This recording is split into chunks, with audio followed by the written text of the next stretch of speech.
Dialysis থেকে ফিরে এই অবস্থা। অক্সিজেন চলছে, এখানে এইভাবে শুয়ে আছে। সুস্থ হয়ে যাচ্ছে আনতে, কিন্তু ফিরছে এরকমভাবে।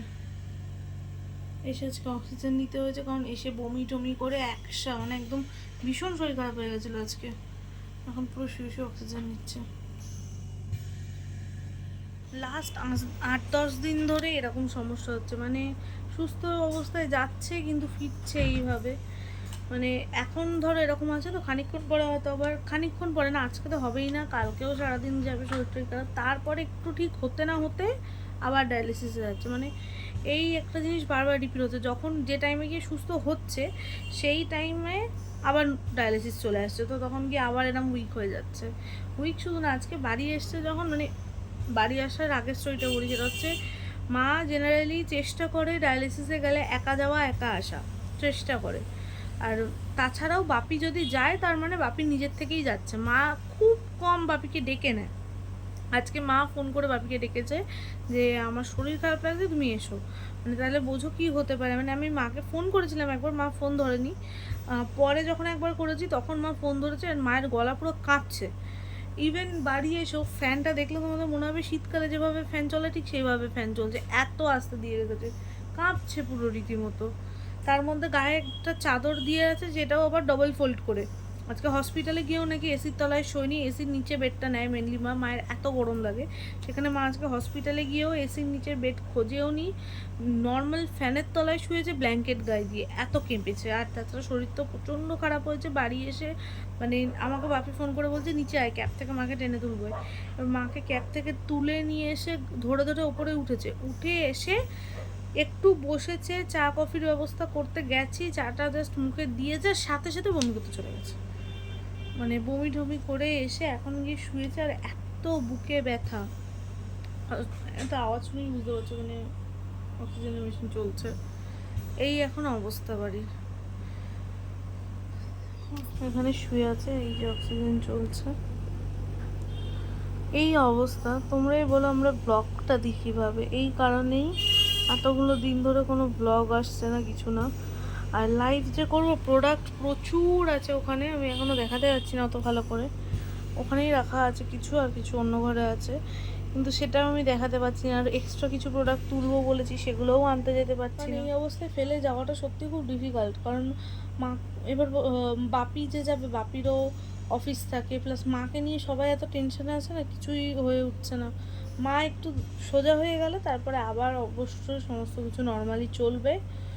এখনও রাতের কোনো খাবারের কিছু ঠিক হয়নি, কারণ ভাত টাত কিচ্ছু হয়নি। অলরেডি 9টা 9:30 বেজে গেছে, বলো মা? 9টা 9:30 তো বেজে গেছে। এই ঘরে ঘড়িও নেই, এই ঘরটা জানতেও পারছি না, এই জন্য। তো যাই হোক, ওরকম তো হবেই, মিনিমাম 9টা 9:30 তো হবেই। এখনও কিছু ব্যবস্থা করা হয়নি, তো এখন আগে যাই, খাওয়া দাওয়ার একটু কিছু ব্যবস্থা করি। মা ভাত তো খাবেই না, কি যাই হোক কিছু তো একটা করতে হবে, সেটাই চেষ্টা করি গিয়ে। চল আবার পরে আসছি। এখন আমি এসেছি ভাত বসাতে দুপুরে। আর কাল থেকে তো মায়ের শরীর কতটা খারাপ তোমরা দেখেইছো, সকাল থেকে জ্বর, তার মধ্যে আজকে সেই জন্য এখন মা ঘুম থেকে উঠেছে, জাস্ট দুপুর হয়ে গেছে, সারা রাত ঘুমাইনি। তো আজকে আমার ক্লাসটাকে আমি তো যাইনি, মায়ের শরীরটা খারাপ বলে। বাপির অফিসে আজকে যেতেই হতো, বাপির আজকে খুব ইম্পর্টেন্ট একটা কাজ আছে, দাঁড়াও, সেই কারণে বাপি আজকে যেতে বাধ্য হয়েছে। বাপি চলে গেছে আর আমি রয়েছি। আজকে দুপুরে আমরা খাবো হচ্ছে আলু সিদ্ধ ভাত, প্রেশার নিয়ে নিচ্ছি তাই। মা যদি সারা রাত ঘুমায়নি, সকালবেলা ওষুধ টষুধ খেলো, তারপরে আমি আর বাপি একটু ভালো করে গা হাত পা ম্যাসাজ করে দিলাম, তারপরে গিয়ে একটু শরীরটা ঠিক হলো, আর তারপরে গিয়ে একটু ঘুমিয়েছে। ওরে এখন উঠলো জাস্ট, উঠে আমার চান পুজো কমপ্লিট অলরেডি। এখন আমি তাই এলাম ভাতটা বসাতে। এই কারণে বেশ কিছুদিন আমাদের কোনো ভিডিও দেওয়া হচ্ছে না, তোমরা তো দেখছোই। মার শরীরটা ভালো নেই, তার মধ্যে কী করে ভিডিও দেবো বলো? মাকে নিয়ে এখন সবাই একটু ব্যস্ত আছি, সেই কারণে কোনো ভিডিও দেওয়া হচ্ছে না। আজকে দুপুরবেলা ডাল সিদ্ধ আলু সিদ্ধ ভাত হবে। যাই হোক চলো আগে এটা করি। তো যেমন বললাম, চলে এসেছি কাজ করতে, আর এখন আমি এসেছি আলুটাকে ছাড়িয়ে নিতে, কারণ আজকে দুপুরবেলা খাবো হচ্ছে ডাল সিদ্ধ আলু সিদ্ধ আর ভাত। কারণ অন্য কিছু করার এখন আর মুডও নেই, প্লাস যেটা তাড়াতাড়ি হয়, কারণ মায়ের শরীরটা খারাপ তোমরা জানোই। তারপরে আর কি এরপরে ডালগুলোকে ধুয়ে নেবো, চাল আর ডালটাকে প্রেশার কুকারে দিয়ে দেবো, কারণ মায়ের কাছে বেশি সময়টা একটু থাকছি, কারণ শরীরটা তো খারাপ, সাথে সাথেই থাকছি। আজকে সকালবেলা মিঠির ড্রয়িং ক্লাস ছিল, কিন্তু মিঠিকেও সকালবেলা পাঠায়নি, কারণ ওর ক্লাসটা আজকে ক্যান্সেল হয়ে সন্ধ্যাবেলা হয়ে গেছে। বিকেলে আবার ওর টিউশন আছে, তারপরে ক্লাস আছে, তো পরপর অনেকগুলো জিনিসই আছে আজকে বিকেলে। অবশ্য কালকের বিকালটা পুরো ফাঁকা ছিল। কালকে ওর নাচ গানের ক্লাস দুটোই অফ ছিল, কারণ ওদের নাচ গানের স্কুলে একটা রুল আছে, সেটা হচ্ছে যে মান্থে 5th উইকে ক্লাস পড়ে সেই মান্থে সেই উইকটা ছুটি থাকে। তো ওদের কালকে ছিল 5th উইক, তো সেই কারণে ওই দিনকে ছুটিই ছিল। তার আগে ওদের গুরু পূর্ণিমার অনুষ্ঠান হয়েছিল, মায়ের শরীর খারাপের কারণে বেচারা ওটাতেও পার্টিসিপেট করতে পারেনি। ওদের নাচের স্কুলে গুরু পূর্ণিমার অনুষ্ঠান, মানে নাচ গানের স্কুলে গুরু পূর্ণিমার অনুষ্ঠানটা খুব বড় করে হয়। তোমরা যারা আগের অনুষ্ঠানগুলো দেখেছো তাহলে বুঝতেই পারবে। তো এটা অবশ্য ওদের স্কুলের ভেতরেই হয়, কিন্তু তবুও বেশ বড় করে হয়।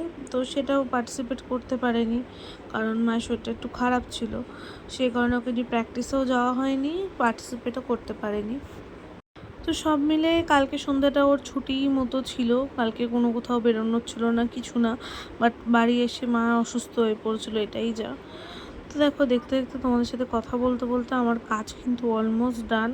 এদিকে ডালটাকে খুব ভালো করে ধুয়ে নিয়েছি, আলুটাকেও ধুয়ে জল দিয়ে বসিয়ে দিচ্ছি একেবারে ফেনা ভাত করার জন্য। মা বললো আজকে ফেনা ভাতই কর, ওটাই ইচ্ছা করছে খেতে। বললাম ঠিক আছে। আর মা সেদ্ধ ভাতটা খেতে একটু ভালোবাসে, কারণ মশলাপাতির গন্ধ মা সহ্য করতে পারে না। যাই হোক, এই যে কথা বলতে বলতে হয়ে গেছে। এবার চলো বোন কি করছে দেখি। দেখো, মিঠি বসে বসে কালার করছে। কিরে, খবর কি? ছবিটা কেমন হয়েছে? লাস্ট ফিনিশিং চলছে না, হয়েছে ছবিটা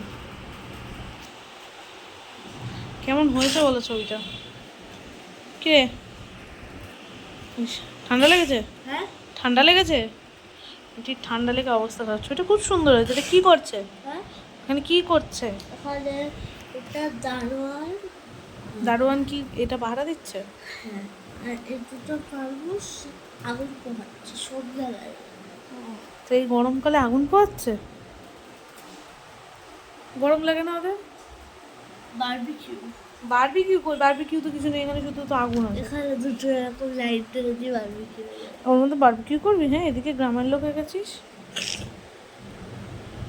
ওখানে হবে তোর কি বলে বেশ মা ওটাকে, ন্যাড়া পোড়া না? দারোয়ানটা দারোয়ানটা হয় এই বাড়ি পাহারা দিচ্ছে, আর নাহলে এগুলো খেজুরের হাড়ি, সেগুলো পাহারা দিচ্ছে, খেজুর রস নেয়। এই দুটোর মধ্যে একটা কিছু পাহারা দিচ্ছে, আর নইলে তোর খাতা পাহারা দিচ্ছে। এখানে বসে বসে সিরিয়াল দেখছে। পচা হয়েছে একদম। ও তো নিজেই বলে দিয়েছে ভালো হয়েছে। কেমন হয়েছে? হ্যাঁ, এইটা মানে কি? এইটা মানে খারাপ হয়েছে। তো দেখো, তুমি কি করছো ওখানে বসে?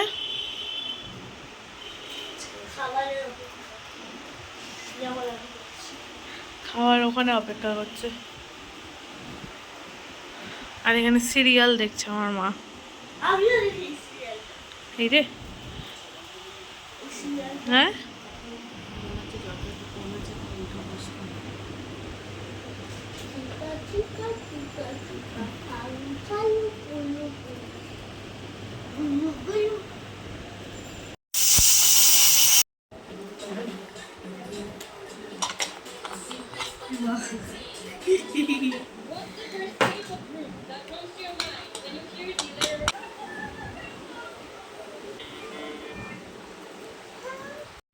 তো আমার ভাত টাত করা কমপ্লিট, আপাতত কোনো কাজ নেই। এখন এখানে এসে একটু বসলাম, যে ভাতে প্রেশার কুকারটা খুললাম, জাস্ট খুলে দেখলাম ভাত অনেক বেশি করে ফেলেছি। হ্যাঁ, 3 জনের জন্য অনেক বেশি ভাত হয়ে গেছে। মানে আমি তো সেদ্ধ ভাত করলে নর্মালি করেছি, মানে প্রেশার কুকারে খুব কম করেছি, করলেও মা মাপ দেখিয়ে দিয়েছে, সেভাবে করেছি। তো এটার মাপ আমার জানা ছিল না। এত ভাত হয়ে গেছে, এখন ভগবান জানে কী হবে, সেটা রেখে দিতে হবে। রেখে ওটাকে কীভাবে কি পরের বেলা ম্যানেজ করা যাবে ওটা মা বুঝবে বেটার। তো যাই হোক, এখন তোমাদের একটা জিনিস বলার জন্য এলাম যে বহুদিন ধরে ভিডিও খুব ইরেগুলার হচ্ছে, আমি বুঝতে পারছি, কিন্তু পরপর কতগুলো ঘটনার জন্য মায়ের শরীর ভীষণ খারাপ। চোখের সামনে মায়ের অনেক অনেক কাছের বন্ধুদের বলতে পারো, কারণ একসাথেই ডায়ালিসিস নিচ্ছে তো সবাইকে চলে যেতে দেখছে। এছাড়া আরও অনেক কিছু কারণে, বিভিন্ন কারণে আপসেট থাকছে। এবার সেটার জন্য শরীর তো এমনিই ডায়ালিসিস নিয়ে এসে খারাপ হয়, সেটার পরে আবার এইসব যখন শুনছে শরীর আরও আরও মনও খারাপ হয়ে যাচ্ছে, শরীরও খারাপ হয়ে যাচ্ছে, না শরীরের জোর না মনের জোর কোনোটাই থাকছে না। সেই সব করে মায়ের শরীরটা বেশ খারাপ যাচ্ছে, মানে এই ভালো এই খারাপ এরকম হচ্ছে, আর খারাপের পরিমাণটাই বেশি থাকছে। আর অক্সিজেনটা এখন ভীষণ মাঝে মাঝে দেওয়া লাগছে, কারণ এদিকে আলো হয়ে যাচ্ছে, কারণ মানে বুকে ব্যথাটা যখন করে তখন অক্সিজেনটার খুব দরকার হয়। মানে আমরা এতদিন ভাবতাম অক্সিজেন লেভেলটা কমে গেলেই শুধু অক্সিজেনটা দেওয়ার দরকার হয়, বাট না, এই কদিন দেখছি যে বিষয়টা, প্লাস হসপিটালেও বলেছে মাকে যে যদি খুব বুকে ব্যথা করে বা এরকম স্ট্রেস লাগে তখন অক্সিজেনটা নিতে, তো সেই কারণে এখন অক্সিজেনটা প্রচুর নিচ্ছে মা। আর দরকার, আগে মা কথা বললে শুনতো না, বা মানে বারবার বলতাম যে করো এটা দিয়ে দিতে দিত না। এবার এখন সেটা নিচ্ছে, তাও ভালো। কালকে রাত্রে যখন ফিরেছে ডায়ালিসিস নিয়ে, তখন আমি নিচে গেছি নিয়ে আসতে, দেখি ঠকঠক করে পুরো কাঁপছে। নিয়ে আসার পরে আসার সাথে সাথে মানে এসেই খাটের উপর বসে পড়েছে। কোনো দিন মায়েরা করে না, কোনো দিন না। তারপরে একটুখানি উঠলো, উঠে হাত পাটা ধুয়ে জামাটা ছাড়লো। ইন বিটুইন আমি মায়ের জন্য চা না কফি করেছি কালকে, এক্স্যাক্ট এখন মনে পড়েছে, কফি করলাম, কারণ মায়ের প্রেশারটা খুব লো ছিল। এবার বলবে কিডনি পেশেন্টদের কফি খেতে নেই ঠিকই, কিন্তু ডায়ালিসিস পেশেন্টদের ক্ষেত্রে ব্যাপারটা কিছুটা আলাদা, কিছুটা বলেছে, আমি কিন্তু বলিনি যে খেতে আছে। আর যখন প্রেশার কমে যায় অতিরিক্ত বাড়ির মধ্যে, তখন কিছু কিছু আমাদের রেমেডিস বলা আছে যেগুলো করা যায়, সেগুলোতে কাজ না করে তখন হসপিটালে নিয়ে যেতে হয়। তো সেই কারণে একটুখানি কফিটা করে দিচ্ছিলাম। আর মা খায় তো ঠিক এতটুকু, তো করে দিয়েছি কফিটা। ঠিক নিয়ে এসে মা বসেছে, কফি দিয়েছি, দেওয়ার সাথে সাথে কফিটা জাস্ট খেলো, 1-1.5 মিনিটও হয়নি, গিয়ে বমি করে ফেলে দিল। এবার ওই যখন ভীষণ কষ্ট পেয়েছে, এসে তখন আরও ঠকঠক করে কাঁপছে, তখন শুয়ে পড়লো গায়ে চাদর ফাদর মুড়ি দিয়ে। তখনের ভিডিও তো তোমরা দেখেইছো কীরকম কী অবস্থা ছিল না ছিল। সেই কারণে কালকে গোটা রাত আমিও জানি না এই বিষয়টা, আমাকে জানাইনি, ওরা ডাকেইনি কেউ। বাপির আর মায়ের মধ্যেই আছে আর কি, বাপি আর মা সারা রাত মানে ঘুম থেকে যখন উঠছি আমি দেখি পাশে মা বসে আছে, বাপি তখন ঘুমিয়েছে, মানে বাপি হয়তো ভোর রাত্রের দিকে একটু ঘুমিয়ে গেছে। তো মা দেখি পাশে বসে আছে, বলছি কী হলো বসে, বলছে আমি সারা রাত জেগে আছি। বলছি কী বলছো এটা, ডাকুনি কেন? বলছে না আমি আর ডাকিনি, তোদের বাবা জেগেছিল তো তোদের আর ডাকিনি, দেখি কী হতো, শরীরটা মাঝে মাঝে এমনিই জেগে থাকি, উঠে তো থাকিস। তো এই হয়েছে কালকের ঘটনা। এরপরে আর কি, সকালবেলা উঠে টেম্পারেচার দেখছি, টেম্পারেচারও বেশি। রাত্রিবেলা বলছে যে রাত্রিবেলা ওষুধ খেয়ে শুলে ভালো হতো, কিন্তু তারপরে সকালবেলা উঠে দেখি হালকা টেম্পারেচার বেশি আছে। সকালে ওষুধ খেলো, একটুখানি হালকা করে ছাতু মেখে খাওয়ালাম। ছাতু তো আমরা যেরকম শরবত করে খাই, খেতে পারবে না, মেখে খাওয়ালাম। ছাতুটা খেলো, খেয়ে ওষুধ খেয়ে একটু গরম লাগা শুরু হলো, ঘাম দিল, ফ্যান চালিয়ে এখানে শুয়ে টানা ঘুমিয়েছে, টানা দুপুর অবধি ঘুমালো। এই এখন না বেশ খানিকক্ষণ আগে উঠেছে। আর আমার তো বাকি সব কমপ্লিট। এই হচ্ছে আপাতত মায়ের আপডেট ভিডিও, এই কারণেই আসছে না। তবে এবার চেষ্টা করছি আমি যাতে রোজ দিতে না পারলেও অ্যাটলিস্ট আপডেটটুকু দিতে থাকতে পারি। যাই হোক, এই ভিডিওটা বরং আমি এখানেই শেষ করছি। ভিডিওটা ভালো লেগে থাকলে লাইক কমেন্ট শেয়ার করে পাশে থেকো। আর হ্যাঁ, এবার ভাবছি লাইভে আবার আসবো, কারণ কিছু প্রোডাক্ট আছে লাইভে আসবো না, ভিডিও করে ছাড়বো, তোমরা একটু বলো। আর আমি কিছু গার্মেন্টস নিয়ে খুব শীঘ্রই আসছি, জামা কাপড় কিছু কুর্তি নিয়ে আসছি আপাতত, তো সেগুলো নিয়ে খুব শীঘ্রই আসছি। সেটার জন্য তোমরা একটু আমায় কমেন্টসে বলো, আমি লাইভে এসে দেখাবো নাকি ভিডিও করে ছাড়বো। ভিডিও বলতে শর্টসে হয়তো আমি ছেড়ে দেবো, তাহলে তো কোনটা তোমাদের জন্য ঠিক লাগছে সেটা বলো, আর নাকি দুটোই করবো সেটাও একটু জানিও। আর সেটার উপর ডিপেন্ড করছে। আর পুজো কালেকশানে কী কী দেখতে চাইছো সেটাও অবশ্যই কমেন্ট করে বলো। দেখা হচ্ছে নেক্সট ভিডিওতে, ততক্ষণের জন্য সবাইকে টাটা।